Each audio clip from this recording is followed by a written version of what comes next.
Darkcast Network. Out of the shadows comes the best of indie podcasts.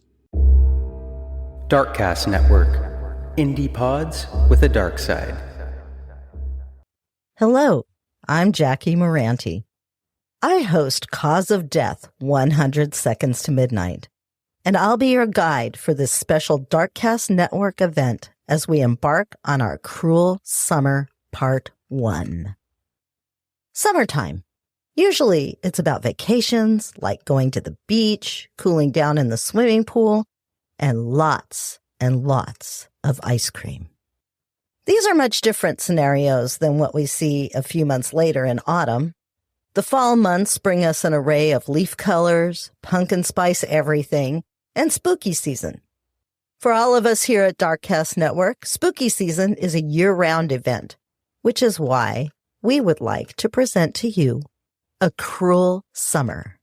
True crime and paranormal stories that occurred during summertime. My name is Brenda, and I'm the host of Horrifying History, where dark history and the paranormal collide. And today, I will tell you all the story of the ghost of the headless Mary Gallagher. Now, Griffintown is a historic neighborhood in Montreal, Quebec, in Canada. It was first populated in the early 19th century by mostly Irish immigrant workers who were building some of the most famous places in Montreal today, like the Port of Montreal and the Lachine Canal. In the 1960s, this neighborhood started to depopulate, and since the 2010s, it has been seeing new life as it has been redeveloped. Located near the Lachine Canal, this neighborhood was like any other 19th century industrial slum. It was filled with stables, taverns, mills, and warehouses. Drifters, laborers, and their families all called this place home. But on June 27, 1879, this neighborhood gained a gruesome reputation that lives on today, even though everyone who was involved is now long gone. On that day, two young sex workers and best friends named Mary Gallagher and Susie Kennedy met a new client. His name was Michael Flanagan, and the trio decided to go back to Susie's second-floor apartment to do some early morning drinking and partying. Now, everything started out okay, and it stayed that way for a couple hours, but then the other tenants from the apartment below Susie's heard a very loud thud. And then came what sounded like hitting noises that were so forceful that it cracked the plaster ceiling of the unit below. As dusty bits and chunks of plaster fell onto the tenants below Susie, they heard a female voice say, and I quote, "I've wanted revenge for a long time, and I finally got it." This is when the tenant saw a crimson stain start to spread out on their ceiling, and soon blood started dripping from the plaster cracks. The tenants immediately went to the police, and when they arrived at the apartment building, a crowd of onlookers were already swarming. When the police entered Susie's apartment, they found Mary's dead body lying face down on the floor wearing a very thin nightgown. But she wasn't actually face down since she didn't have a face. Her head and one severed hand lay in a bucket nearby. The police found Susie standing right by the body, and she was drenched in blood. But according to Susie, she didn't do anything wrong. She claimed she didn't hurt Mary. She just simply slipped and fell in the horrific mess that covered her home. The police found Susie standing right by the body, and she was drenched in blood. But according to Susie, she didn't do anything wrong. She claimed that she didn't hurt Mary. She just simply slipped and fell in the horrific mess that now covered her home. Susie told police that while she and Michael slept in the front room, an unknown man who looked like a sea captain walked into her home and had an argument with Mary. He called her names, and Susie told the police that he must have killed her since she watched him washing blood off of his hands before he left. So, just to sum up here, Susie and Michael were sleeping while Mary was not. Even though Susie and Michael were sleeping, they saw this random sea captain just walk into Susie's home. Then somehow there was a massive gap of time where the murder occurred and the victim had their head and their hand cut off. And then this mysterious sea captain just walked away after washing his hands. So, as you guys can imagine, no one believed this story. There also was the fact that the murder weapon, which was a hatchet that belonged to Susie, was left right near the body and it was covered in Mary's blood and hair. The police immediately arrested both Susie and Michael. Susie was charged with murder and was later sentenced to die by the hangman's noose. But Michael, on the other hand, was released. Susie didn't die for her crimes, though. Her sentence was commuted, and she was sent to the Kingston Penitentiary for 16 years. Now, in a bizarre coincidence, on the day that Susie was supposed to hang, Michael died. He lost his footing while aboard a boat. He fell through the ice and he drowned. Now, the thing is that Mary did not receive the justice that she deserved. The building where she died in used to sit on the corner of William and Murray Streets. In today's time, the old factories and apartments are long gone and have been replaced with film studios and trendy condos. In the years since Mary's death, there have been countless reports of people seeing the ghost of Mary, who is said to be looking for her head. These sightings occur every 7 years on the anniversary of her death. On this date, many people go down to the corner of William and Murray Streets to hopefully catch a glimpse of Mary. And if you want to see her for yourself, it is said that your next chance would be on June 27th, 2025. You can hear stories like this and so much more on our show Horrifying History, which you can find on any podcast provider. You also can follow us on Facebook at Horrifying History, on Instagram at Horrifying_History, and on Twitter at HorrifyingHIST1. Hey everybody, my name is Josh. And I'm Jamie. And we are from the Paranormal Peeps podcast. And we have a great story for you guys lined up tonight. And it's going to be a Japanese ghost story. Yeah, so their big spooky season, for us in the States, it's in October. For Japan, it's actually in the summer. Yeah, which seems a little strange. Well, for us, because we weren't brought up in that culture, but I find it fascinating nonetheless. I do too. I like seeing how other cultures differ from ours. Yeah. And so what is the one belief that they have about the summertime ghost season, essentially? I don't know. They believe that their ancestors come back and they'll leave fires, inviting fires for them to come and hang out with their families. Is it like fires for them to find their way to their still living relatives? And yeah. In as cases were, but yeah. Yeah. Okay. Yeah. And and the interesting thing is the Japanese culture is so much more ancient than anything we have in the U.S. Oh, yeah. Yeah. By leaps and bounds. And they call it the season of Bon. And there are good spirits. Most of the spirits are actually, ancestral, happy spirits. Yeah. But then you have the yokai, which are evil spirits. And what are we going to hear about today? I would say let's figure that out at the end of this wonderful story. Okay. Let's get to it. So, the name of the story is Ingwa Bananshi. Is it Bananchi? It looks like Banshee to me.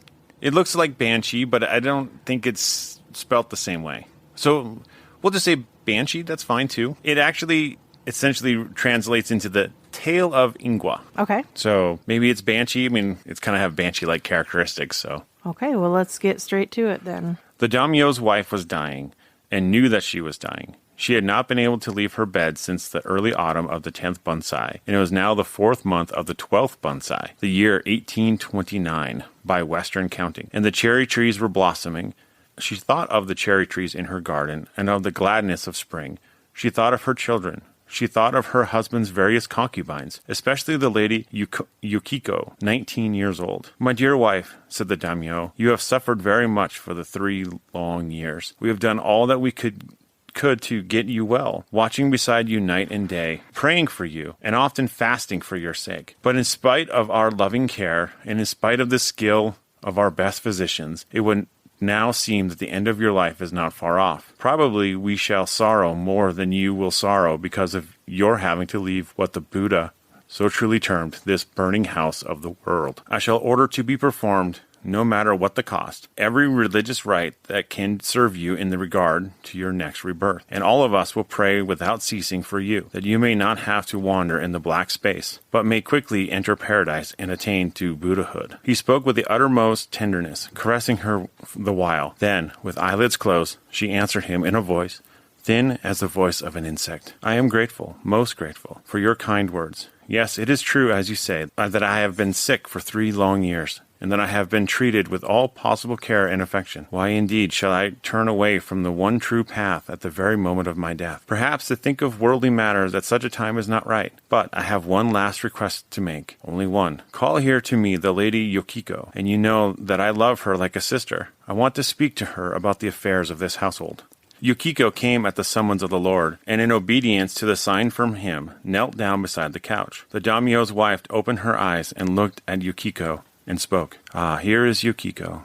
I am so pleased to see you, Yukiko. Come a little closer, so that you can hear me well. I am not able to speak loud. Yukiko, I am going to die, and I hope that you will be faithful in all things to our dear Lord, for I want you to take my place when I am gone. I hope that you will always be loved by him, yes, even 100 times more than I have been, and that you will very soon be promoted to a higher rank, become his honored wife. And I beg of you always to cherish our dear Lord. Never allow another woman to rob you of his affection. This is what I want to say to you, dear Yukiko. Have you been able to understand? Oh, my dear lady, protested Yukiko. Do not, I entreat you, say such strange things to me. You well know that I am of poor and mean condition. How could I ever dare to aspire to become the wife of our Lord? Nay, nay, returned the wife huskily. This is not a time for words of ceremony. Let us speak only the truth to each other. After death, you will certainly be promoted to a higher place. And I now assure you again that I wish you to become the wife of our Lord. Yes, I wish this, Yukiko, even more than I wish to become a Buddha. Ah, and I have almost forgotten. I want you to do something for me, Yukiko. I know that in the garden there is a Yeizakura,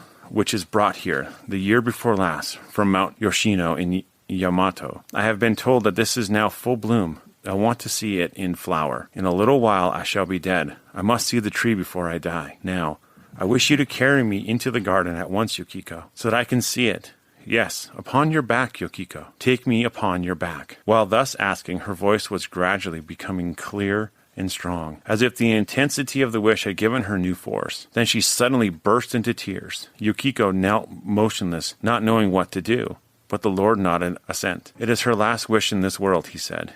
You always loved cherry flowers, and I know that she wanted very much to see that Yamato tree in blossom. Come, my dear Yukiko, let her have her will.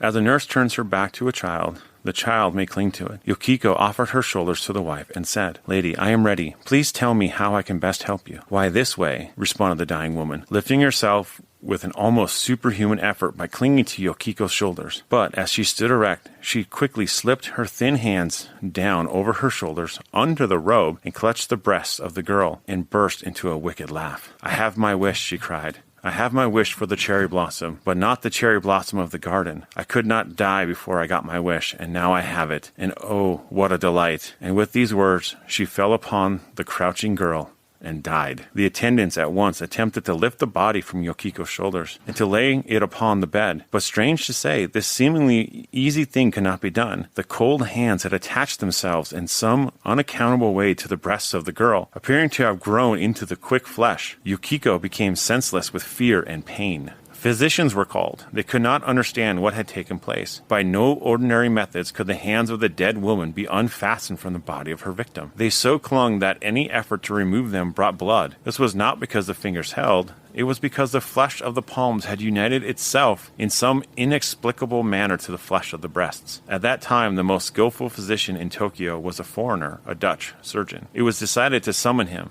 After a careful examination, he said it could not understand the case, and that at the immediate relief of Yukiko, there was nothing to be done except cut the hands from the corpse. He decided that it would be dangerous to attempt to detach them from the breasts. His advice was accepted, and the hands were amputated at the wrists, but they remained clinging to the breast, and they're soon darkened and dried up, like the hands of a person long dead. Yet this was only the beginning of the horror. Withered and bloodless, though they seemed, those hands were not dead. At intervals, they would stir stealthily, like great gray spiders, and nightly thereafter, beginning always at the hour of the ox, they would clutch and compress and torture. Only at the hour of the tiger, the pain would cease.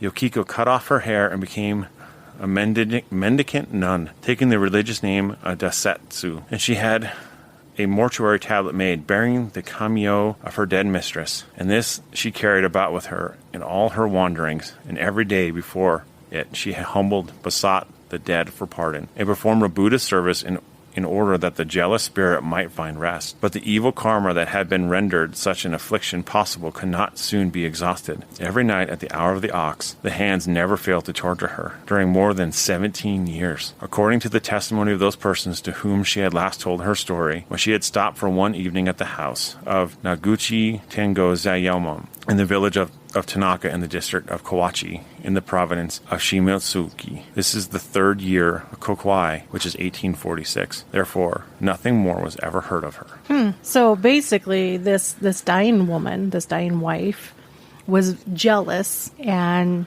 before she died, in her trickery, she told her husband, she's like a sister to me. Yeah. I love her like a sister. Bring her here to me. Yeah. And then... deceptive, misleading, and jealous, and spiteful. Yes. Yeah. And so she would definitely be a yokai. Yes. An evil spirit. Well, yeah. I mean, you leave the world, and that is your last act. Dying wish. An act. Yeah. Because she had to, attach herself, obviously. So, yeah. Yeah, that's a kind of a terrifying story. I mean, yeah.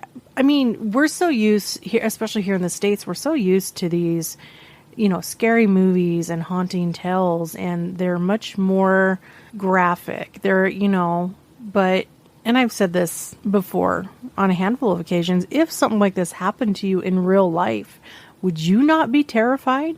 It would be absolutely horrifying. Yeah. I mean, imagine a dead person's hands seized to your chest. Like they melted into your skin. Yeah, they binded with you. Yeah. And then every night from 2 to 4, which is the hour of the ox, they twitch and torture you. Yeah. For 17 years.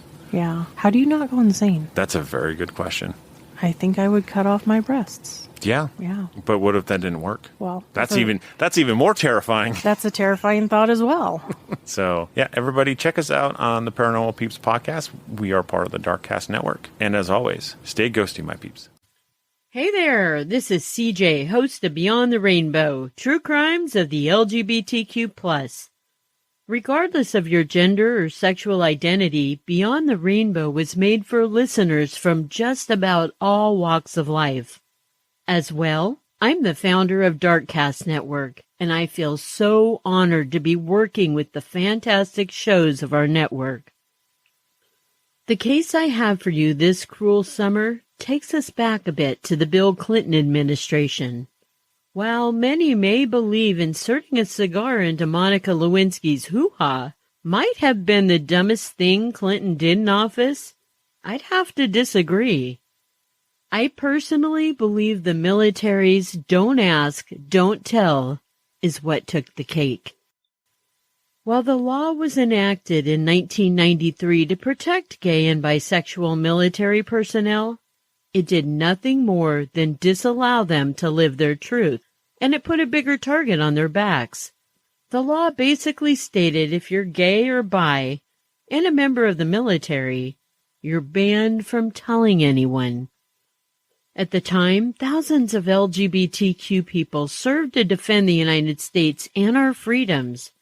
They gave their lives to protect their fellow soldiers and American citizens. But it wasn't easy. On top of their assigned duties, they had to grapple every day with don't ask, don't tell. And that required them to hide their truths, their identities, their core parts of themselves. Every single day, they felt the weight of that. Don't ask, don't tell turned into a punishment for patriotic LGBTQ Americans. And all they wanted to do was serve their country and fight for freedoms Americans are supposed to have. More than 13,000 qualified service members were discharged under that policy. Some even lost their lives due to it because they were frightened to report harassment, like Private First Class Barry Winchell, who I covered in Season 9, Episode 15, when Barry met Callie, and the young man whose case I'm presenting for you today. In 2010, President Obama revoked the Don't Ask, Don't Tell policy, much to the delight of the LGBTQ community. This particular case I'm going to tell you about was a 29-year-old gay military man in the summer of 2009. just before the Don't Ask, Don't Tell policy ended. August Provost was a handsome black Navy sailor from Houston, Texas. In 2009, he was assigned to the Camp Pendleton Naval Base near San Diego, California. August had a secret he was supposed to be keeping. Otherwise, he could be discharged from the Navy, or worse. Before the military, August was a proud and open gay man, and he presented masculine. As a naval sailor, and if y'all don't mind, I'd like to avoid calling him a seaman. There's just too many sexual connotations associated with that word. As a naval sailor, aside from his family, only a select few he really trusted knew about his sexual identity.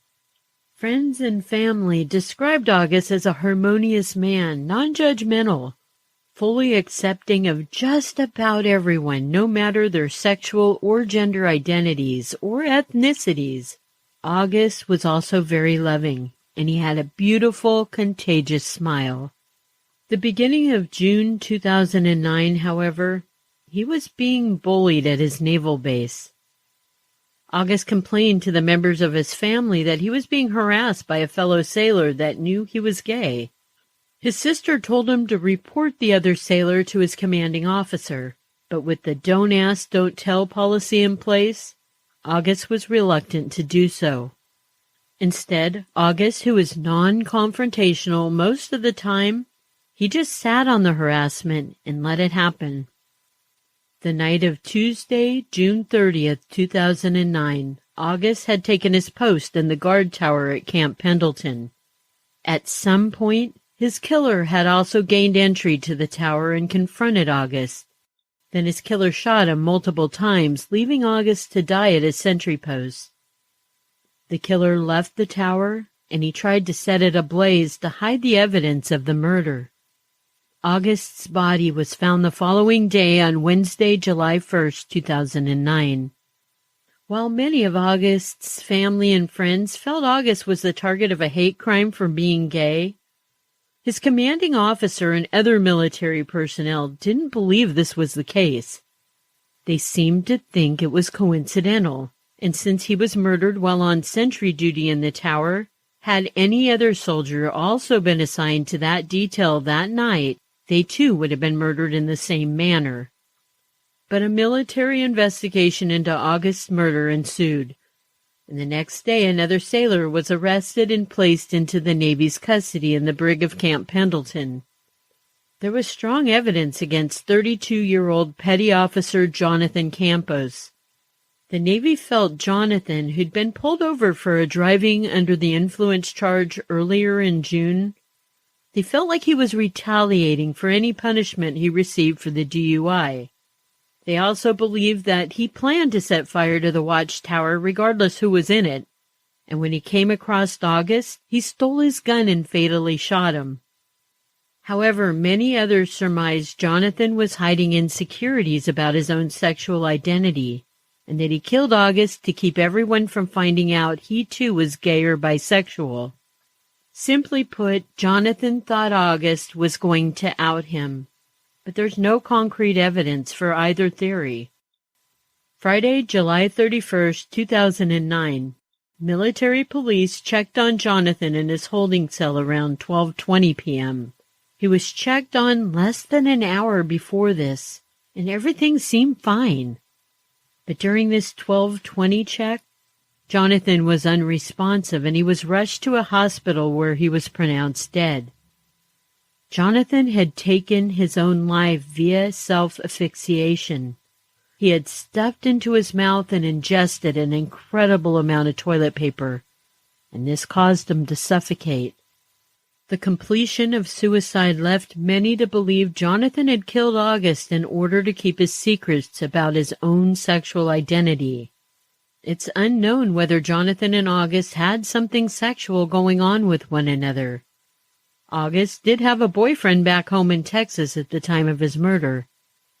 And because Jonathan took his own life, August's family felt that Jonathan took away any closure and answers as to why their beloved August was killed. Rest in power, August. Remember, It's not a crime to be gay, unless you're a murderer. And Darkcast Network, you rock. Guess what? Chicken butt. Summertime, living sleazy. Sweating your balls off. Absolutely. Seriously, what summer means when you hit a certain age, it is time to chuck your children into the arms of whoever will take them so they don't drive you insane. Anybody want this kid? Yep, because it's going to be home for like 3 months. Ugh. Did you ever do a summer camp, pal? No. I did it once, a place called Camp Tallulah, holler to central New York. But that's where I got my like profound fear of the outdoors. It was just a mild fear at first, but sleepaway camp is where the profound fear really started. I was a homebody. I would have got homesick. I would have cried. My mom would have had to come and get me. Today, we are going to give you a small taste of a notorious crime that happened in 1977. A gruesome and tragic mystery that to this day remains unsolved. Founded in the early 20th century, the Girl Scouts, if you don't know, is an organization dedicated to the empowerment of young girls. It instills this confidence and courage. You know, they bond over activities like community service, camping, they get their badges, they sell their cookies, right? I don't want to go peddle your cookies. I was into that because I was a fat kid and I was like, yeah, I want to get some badges for selling cookies to myself. So it's fairly innocuous, promise of a good time, and it shouldn't be dangerous, right? It shouldn't be. June 13th, 1977 marked one of the most terrible and shocking crimes in Oklahoma history, which kicked off an investigation that would continue for decades. The now abandoned Camp Scott is in a densely wooded location on 410 acres in Mays County, Oklahoma. Camp Scott, a cornerstone of Oklahoma Girl Scouting, had been operated by generations of Girl Scouts going as far back as 1928. Many parents of the campers had experienced this 2-week getaway themselves and looked forward to sharing the experience with their littles. Get out by, go swimming and shit. See ya. Go do some shit. Make some friends. Earlier that day, 10-year-old Doris Denise Milner expressed hesitation about the trip to her mom, but was convinced to board the bus on the promise that her parents would pick her up if she felt like coming home once she got there. Like, hey, you know, try it out, see what happens. We'll come and get you. Might be more fun than you think. Months leading up to this particular trip, there was some very odd activity happening around the camp. A counselor found that one of the tents had been slashed open. Others on the campground reported some of their items were missing. Some heard strange noises off in the distance. And one counselor even found that a donut had been stolen from a box of a dozen, and in its place was a handwritten note, which, first of all, ew. Do not replace a donut with a note. That is not your dirty note in my donuts. Yeah. Ew. Nasty because son of a now, bitch. depending on where that donut is, 2 to 4 donuts are inedible. Yeah, because they've touched your grimy note. Yeah. Like, keep your folded up, greasy threat paper away from the donuts. Donuts and threats don't go together. Anyway, this glazed threat said, We are on a mission to kill 3 girls in tent 1. ugh. All of these incidents, all of the shit, including that. Including the note and the donuts. Yeah, it was all dismissed as a prank. I don't like it. On the first night of camp, a thunderstorm rolled in, and the girls and their counselors all hunkered down in their tents to go to sleep. In order to keep a close eye on the scouts, the counselors had the tents fanned out around their own sleeping quarters. Milner was in the farthest tent, accompanied by 8-year-old Lori Lee Farmer and 9-year-old Michelle Heather Goose. Lori Farmer, a bright little girl who was said to be mature beyond her years and the youngest Girl Scout at camp that week, was excited to write home to her family in Tulsa. She told her loved ones about her 2 new friends and her roommates. No stranger to Camp Scott, having attended the camp the year prior, Michelle Goose was a shy, athletic girl with a love for plants. In fact, before leaving her home in Broken Arrow, her mother, Georgianne, told the newspaper that Michelle insisted she take care of her plants while she was away at camp. African violets were one of her favorites. Having sold enough Girl Scout cookies to be able to attend camp with her friends, Denise Milner had been excited about going to camp. She was a straight-A student and had already been admitted to a Tulsa school that was created for exceptionally bright students. However, at the last minute, her friends backed out, and Denise reluctantly went alone to camp. She was not keen on the idea of leaving her mom and her 5-year-old sister. On the bus, Denise cried. After the trio finished their letters, the girls gathered for story time before heading to bed. During story time, Denise was again upset and asked to call her mom. One of the Kiowa counselors, a young woman named Dee Elder, comforted Denise. After some convincing, Denise agreed she would wait and call her mom the next day. Meanwhile, as the girls were winding down for the evening and the first day of camp was coming to a close, a counselor in the Comanche unit stared out into the dark night. Through the dense trees, movement caught her eye. A dim light was moving through the woods toward the Kiowa unit. Anybody walking through that camp, unless you had a good flashlight, it'd be pretty much pitch black, Wilson said. As with any camp, the first nights are always loud. Excited campers enjoyed their newfound freedom with their friends, away from their parents and free to do whatever they wanted. You know, within reason. Around midnight, Counselor Carla Wilhite heard some campers giggling outside near the latrine. She woke up, got the girls, and okay, go back to bed, brought them back to their campsite. Probably was really annoyed. Well, again, at 1:30 a.m., Wilhite was awakened by girls giggling in Tent 6. From the door of her tent, Wilhite shone a flashlight toward their tent and hollered, "Go to sleep!" Then, Wilhite and a fellow counselor, Dee Elder, walked over to Tent 6 to get these girls to quiet down. They were just like, I'm a party all night. We do what we want. From the darkness behind tents 1 and 2, Wilhite heard a low guttural sound or a moaning coming from the woods. Though they assumed it was an animal, when Wilhite went to investigate and shone her flashlight in the direction of the noise, the sound stopped. She turned around and started going back to her tent. As soon as she did that, with the light not being shined in that direction anymore, the sound started back up, Wilson said. So she turned around a second time and started walking back that direction. And as she shined the flashlight in that direction again, the sound stopped again. Wilhite would say later that when she was back in her tent trying to fall asleep, she could still hear that sound. I wouldn't be able to fall asleep. No. I mean, this day and age with cell phones definitely would have called someone. I was like, ah. Right. Yeah. But, you know, again, this is 1977. So around the same time, a camper in tent 7 saw a light approaching the tent. Suddenly, the light flooded the tent and a male figure stood in the entryway. Terrifying. Right? Jesus Christ, those poor kids. Just as quickly as he appeared, he disappeared back into the dark, closing the flap of the tent behind him, which, by the way, the tents that these kids were in were basically just like, it was like an 8x10 wooden pallet with like some cots. With like a cloth tent around it. No security. No. Just open flaps in a tent. I wouldn't sleep in that shit. Bugs are definitely getting in. Oh my God. Yeah, forget it. Definitely. Forget it. If this dude's getting in, so are spiders for sure.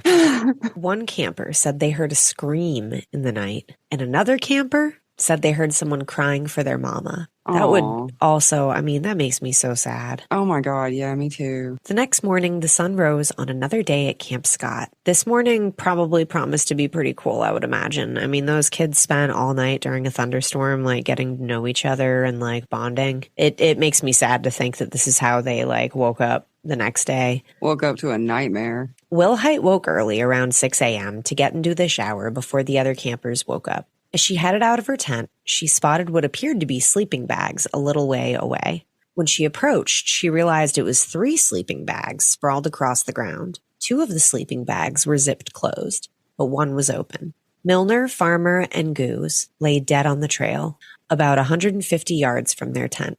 2 bodies were stuffed into the bottom of their sleeping bag, while one was left out into the open. The young girls had been brutally sexually assaulted before being bludgeoned and strangled to death. An investigation turned up a well of evidence. A large red flashlight was found on top of the bodies, and while there was a fingerprint on the lens, it was unfortunately too smudged to be ID'd. Newspaper had been stuffed into the casing to prevent batteries from rattling. There was even a piece of fabric that he'd put over the light, like it was duct taped over it, so it would like dim the light while he was walking through the woods. Yeah. Mm-hmm. The girl's tent was covered in blood, and in that blood was the print of a 9.5 sized shoe. A larger search of the 400-acre camp turned up duct tape, rope, and women's eyeglasses. Police found a nearby cave that showed signs that someone had been living there, and there were newspapers scattered around that matched the issue that were used to stuff the batteries in the flashlight. That's pretty damning. In case that wasn't enough evidence, somebody had also just kind of like doodled on the wall. The killer was here. Bye-bye, fools. 77617. The way that they wrote the date, like 6/17/1977. Oh, yeah, the year's first. Soon the police identified a suspect, 33-year-old Gene Leroy Hart. Hart had a documented history of violence, which included sexual assault. He was arrested for the kidnap and rape of 2 pregnant women in Tulsa, and he got out on parole shortly after. Yeah. What the fuck is wrong with people? You'd think pregnant women would be kind of safe. You'd think.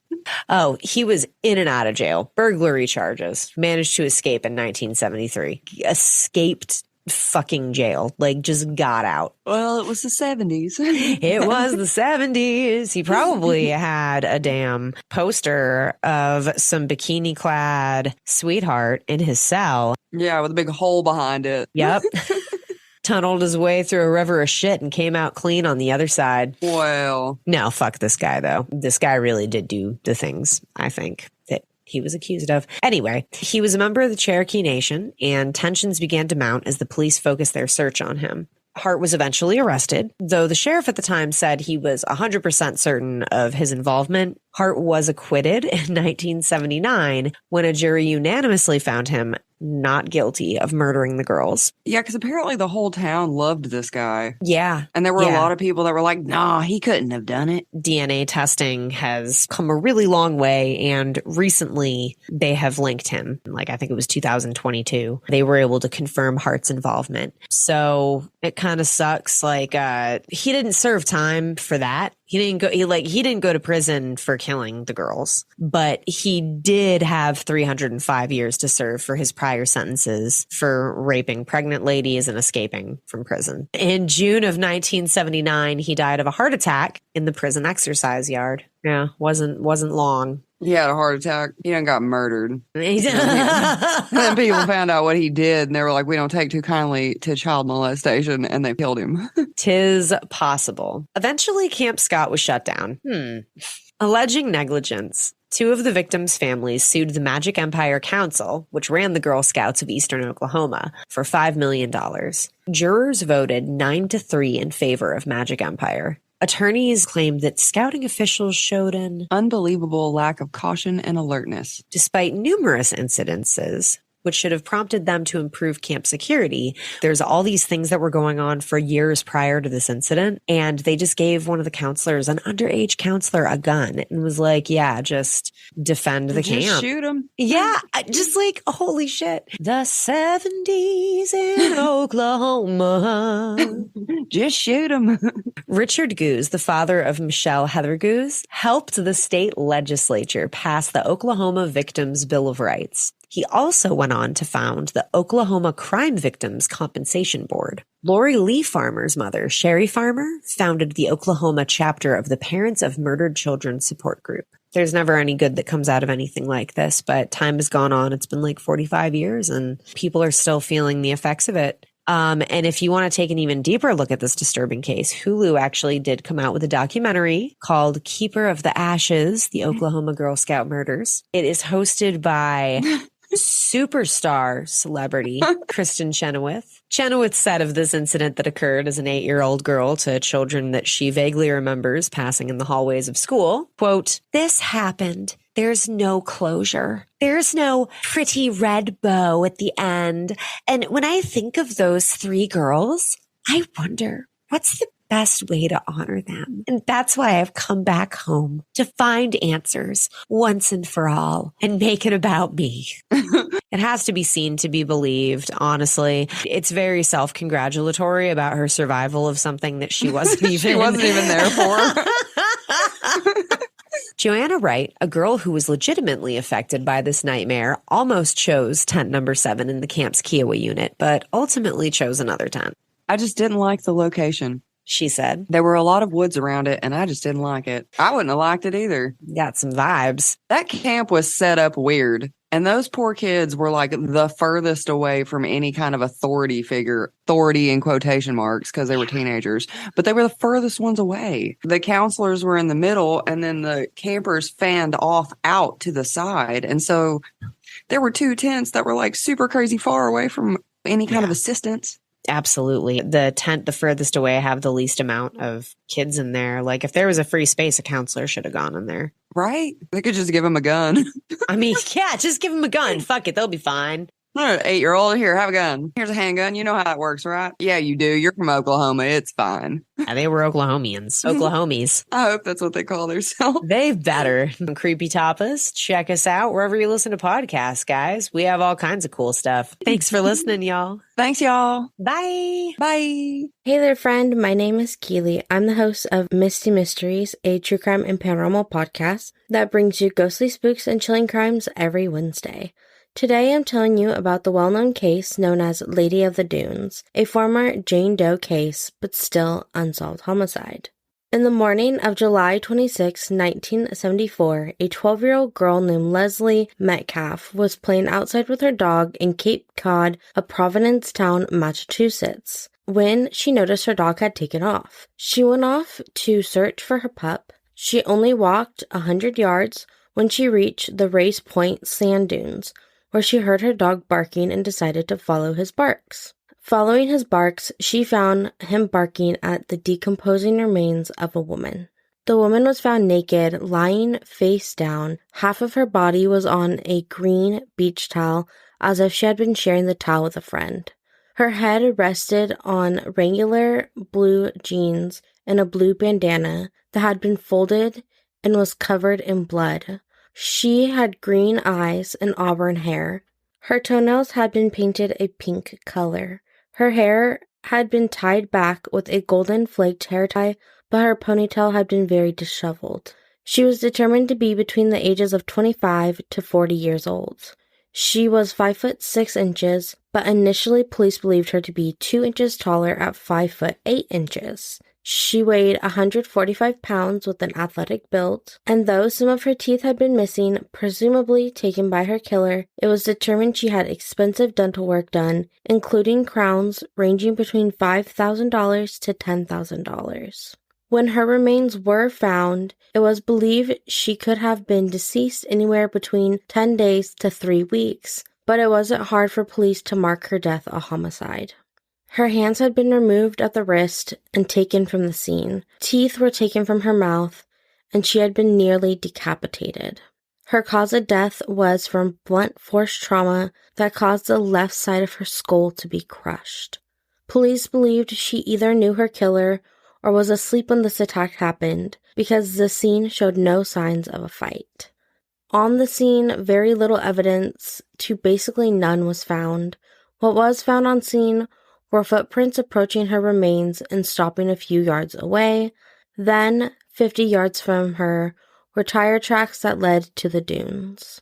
The police chief at the time said there was no way to know if these were or weren't connected to her homicide. After her remains had been removed from the scene, they searched for a weapon or any further evidence around the area, using a bloodhound and a fresh set of eyes, bringing in new law enforcement personnel, but nothing else was found. Away from the scene, her body was examined for anything that may offer clues to her identity or who was responsible for this horrific crime. Her clothes were searched for any identifying information, but again, nothing was found. So police set off to search elsewhere. They went to motels, hotels, and other locations those vacationing may stay to see if someone had gone missing, but nothing came of this. They then used the victim's characteristics and appearance to compare her to the thousands of missing persons reports, looked into the owners of every vehicle with permits to drive in the dunes, or those who had abandoned their vehicles in the dunes, but this led nowhere. Finally, in the efforts to help her be known as more than the Lady of the Dunes, they asked the public for help, sharing her characteristics, and started to send out her dental charts. Her dental charts were sent to the FBI, dental groups, 5,000 dentists in Massachusetts alone, and the Royal Canadian Mounted Police. But this didn't get them anywhere closer to finding her identity.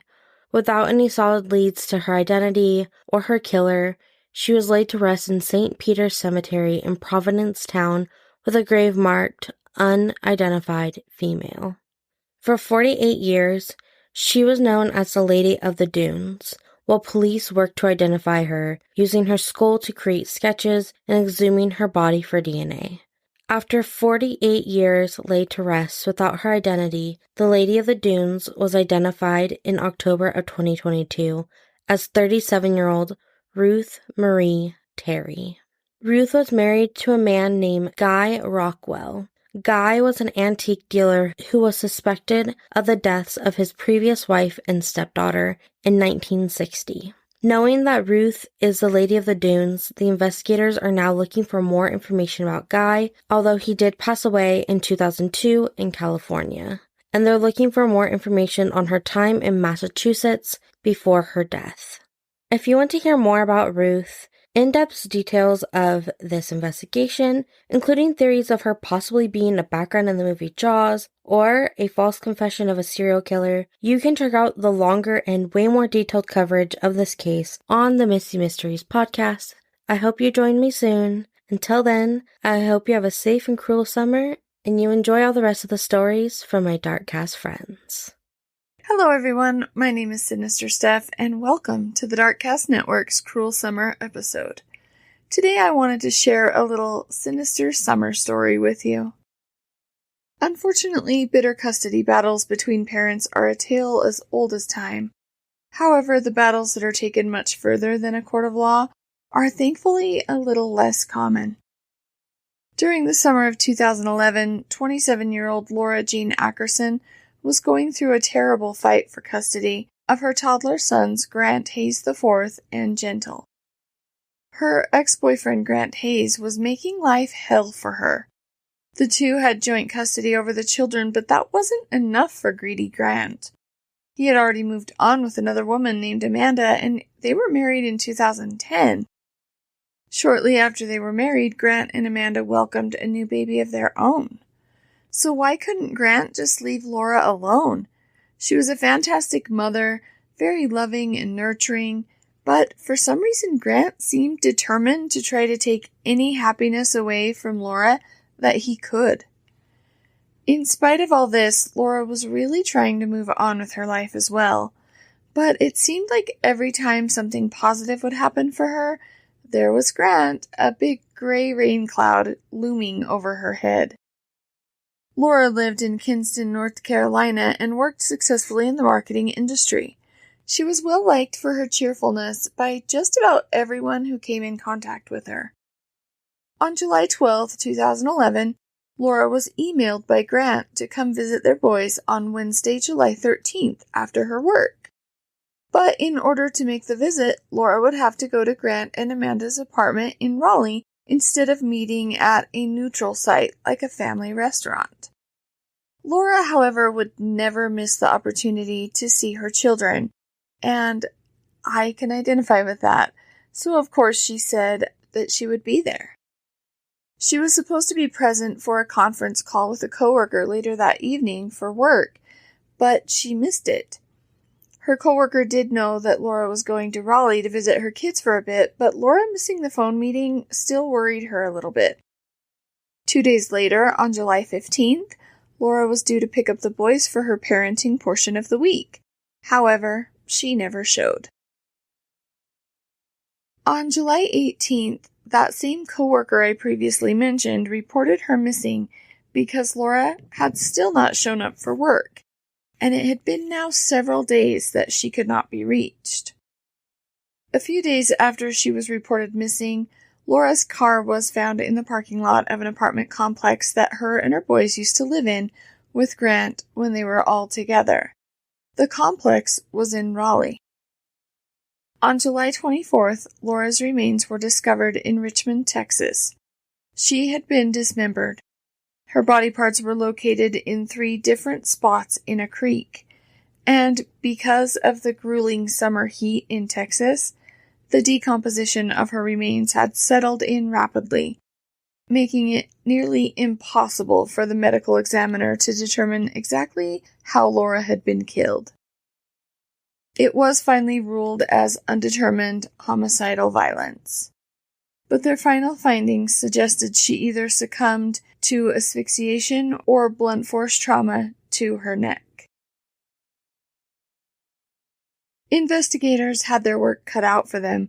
They started to first look into the circle of people in Laura's life, beginning with her ex-boyfriend and father of her children. Detectives visited Grant at the apartment he shared with his wife Amanda and their children. Immediately, detectives noticed a strong bleach smell emanating from the apartment. They found a note with Laura's signature stating she would give up the kids to Grant for $25,000, but after speaking to Laura's friends and coworkers, investigators believed that Laura's signature was forged on the document. Detectives were also somehow able to determine a shower curtain, a vacuum, and bathroom rugs were missing from the apartment. Grant and Amanda moved quickly to the top of their suspect list. With a little searching, law enforcement discovered that Grant had recently purchased gloves, bleach, plastic sheeting, a reciprocal saw, goggles, garbage bags, ice, and some ice chests. Nothing suspicious there with his ex-girlfriend and mother of his toddler sons missing, right? They also found all of these items were purchased before Grant, Amanda, and the kids had left for a trip to Texas.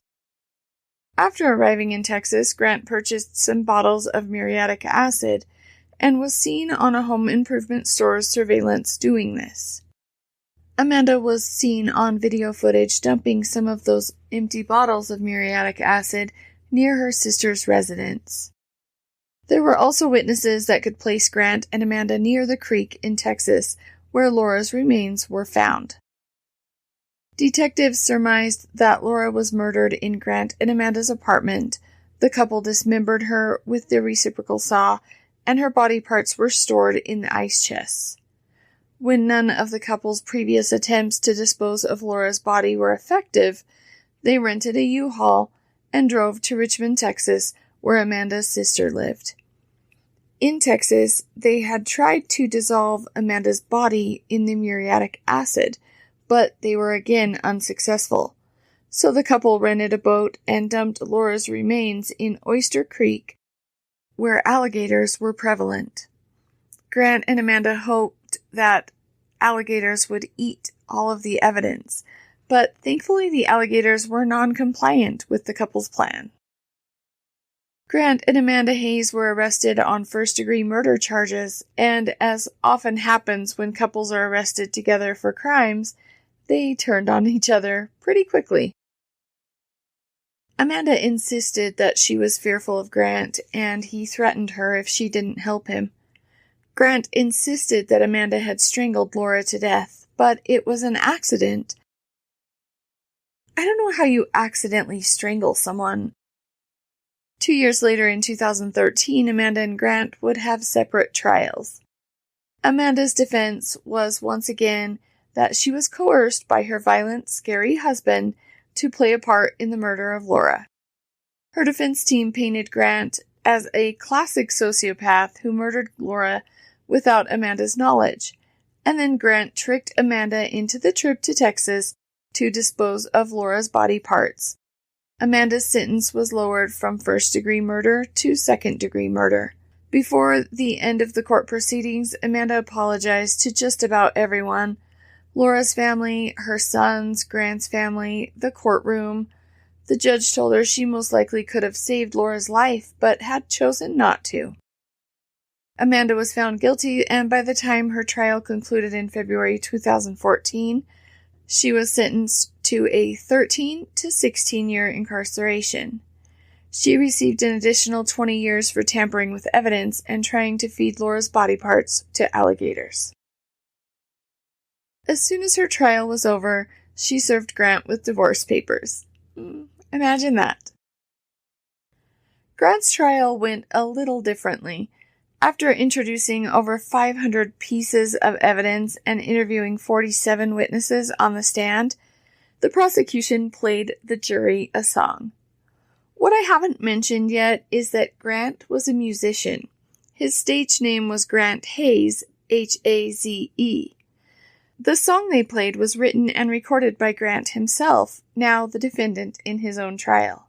On it, Grant can be heard singing, quote, "My baby's mama, don't talk to me, don't want your drama, I got 2 kids by you, I can't take any more from you.